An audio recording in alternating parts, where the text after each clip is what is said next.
Assalamualaikum warahmatullahi wabarakatuh. Perkenalkan nama saya Tika Febriana Putri, NPM saya 211000712008. Di mata kuliah Etika dan Hukum Kesehatan, dosen pengampu saya Bapak Nova Arihman, Dr. SKMMKes. Saya akan menjelaskan atau mempresentasikan tentang etika profesi kesehatan masyarakat. Yang pertama, mengemukakan, menjelaskan, dan memberikan contoh standar profesi kesehatan masyarakat yang berasal dari Kode Etik Profesi Kesehatan Masyarakat. Kode Etik Kesehatan Masyarakat merupakan landasan moral dan pedoman tingkah laku profesional yang dijunjung tinggi, diamalkan dan diamankan oleh setiap anggota profesi kesehatan masyarakat. Kode etik membantu meningkatkan kepercayaan publik terhadap integritas sebuah profesi dan melindungi klien. Dalam hubungan dan tanggung jawab seorang kesehatan masyarakat yang profesional kepada klien dan kesejahteraan mereka. Selanjutnya mencakup penegakan dalam kepercayaan dan komunikasi kepada masyarakat. Kode etik kesehatan masyarakat wajib dipatuhi dan diamalkan oleh pengurus dan anggota organisasi tingkat nasional, provinsi, dan kabupaten atau kota. Kode etik profesi kesehatan masyarakat diuraikan dalam bab-bab dan pasal-pasal sebagai berikut. Bab 1. Kewajiban umum. Pasal 1. Setiap profesi kesehatan masyarakat harus menjunjung tinggi, menghayati, dan mengamalkan etika profesi kesehatan masyarakat. Pasal 2. Dalam melaksanakan tugas dan fungsinya profesi kesehatan masyarakat lebih mementingkan kepentingan umum daripada kepentingan pribadi. Pasal 3. Dalam melaksanakan tugas dalam fungsinya, hendaknya menggunakan prinsip efektivitas efisiensi dan mengutamakan penggunaan teknologi tepat guna. Pasal 4. Dalam melakukan tugas dan fungsinya, tidak boleh membeda-bedakan masyarakat atas pertimbangan-pertimbangan agama, suku, golongan, sosial, politik, dan sebagainya. Pasal 5. Dalam melakukan fungsi dan tugasnya, hanya melaksanakan profesi atau keahliannya. Bab 2. Kewajiban terhadap masyarakat. Pasal ke-6, dalam melaksanakan tugas dan fungsinya selalu berorientasi kepada masyarakat sebagai satu kesatuan yang tidak terlepas dari aspek sosial, ekonomi, politik, psikologis, dan budaya. Pasal 7, dalam melaksanakan tugas dan fungsinya harus mengutamakan pembinaan kesehatan yang menyangkut orang banyak. Pasal 8, dalam melaksanakan tugas dan fungsinya harus mengutamakan pemerataan dan keadilan. Pasal 9, dalam pembinaan kesehatan masyarakat harus menggunakan pendekatan menyeluruh, multidisiplin dan lintas sektoral, serta mementingkan usaha-usaha promotif, preventif, protektif, dan pembinaan kesehatan. Bab 3, atau kewajiban terhadap masyarakat. Pasal 10, upaya pembinaan kesehatan masyarakat hendaknya didasarkan pada fakta-fakta ilmiah yang diperoleh dari kajian-kajian atau penelitian.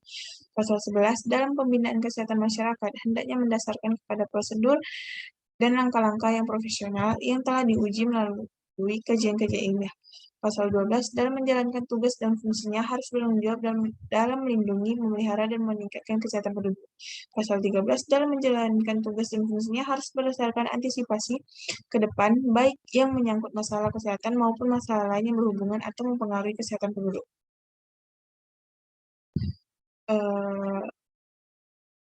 Maaf, yang tadi masih bab 2 dan sekarang lanjut ke bab 3. Kewajiban terhadap profesi kesehatan lain dan profesi di luar bidang kesehatan.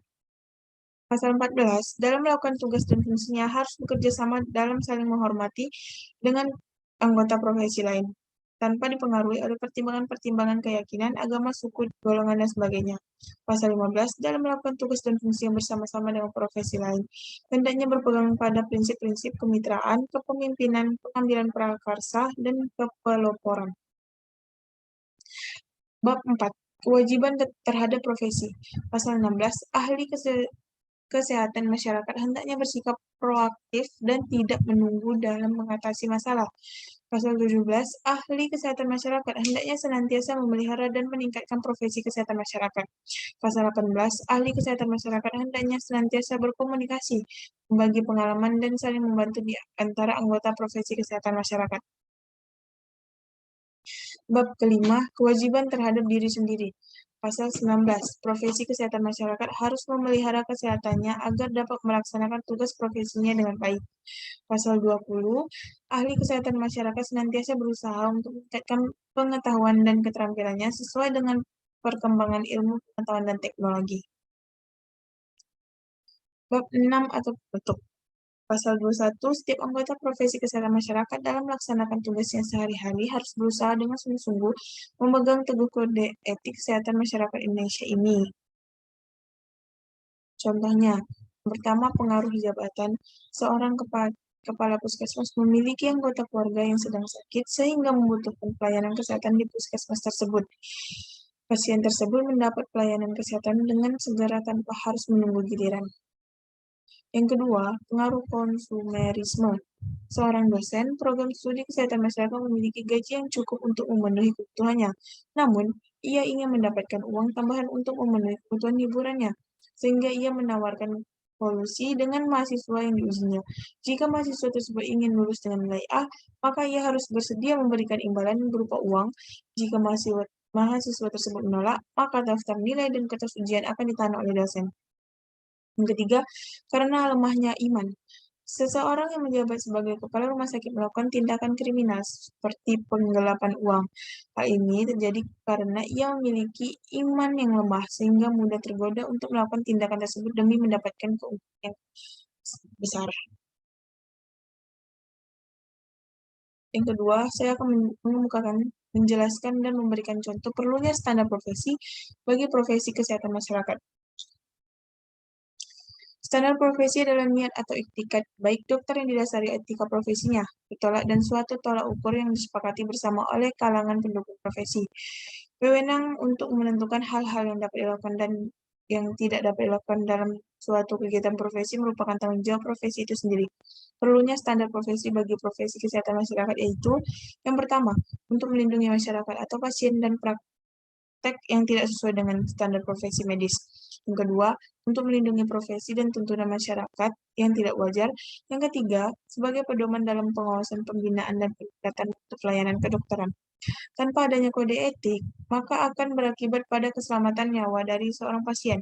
Sebagai tenaga medis yang menangani pasien secara langsung, maka perlu mengetahui karakteristik dari setiap pasien agar penanganan yang kita berikan aman tanpa adanya insiden lainnya. Contohnya, yang pertama, kemampuan dokter yang baru menyelesaikan pendidikannya tentu berbeda dengan dokter yang sudah mempunyai pengalaman menangani pasien selama 25 tahun. Yang kedua, kemampuan dokter yang bekerja di Irian Jaya dengan fasilitas dan sarana prasarana yang mungkin sangat sederhana, tentu tidak bisa disamakan dengan dokter yang melaksanakan pekerjaan profesinya di Jakarta yang semuanya serba modern dan canggih. Contoh kasus, bila ada seorang pasien yang mengeluh sakit panas 5 hari harus terus-menerus, setiap dokter tentu akan melakukan diagnosa banding beberapa kemungkinan penyakit dan pasien tersebut, baik dan yang ringan sampai yang berat. Untuk menegakkan diagnosa tersebut, dokter akan melakukan pemeriksaan laboratorium. Dokter yang melakukan pemeriksaan semacam ini yang tidak berbeda dengan teman sejawat lainnya dapat dikatakan telah melakukan tindakan medis sesuai standar profesi medis. Baik, terima kasih. Sekian yang dapat saya jelaskan. Kurang dan lebih saya mohon maaf. Saya tutup dengan wassalamualaikum warahmatullahi wabarakatuh.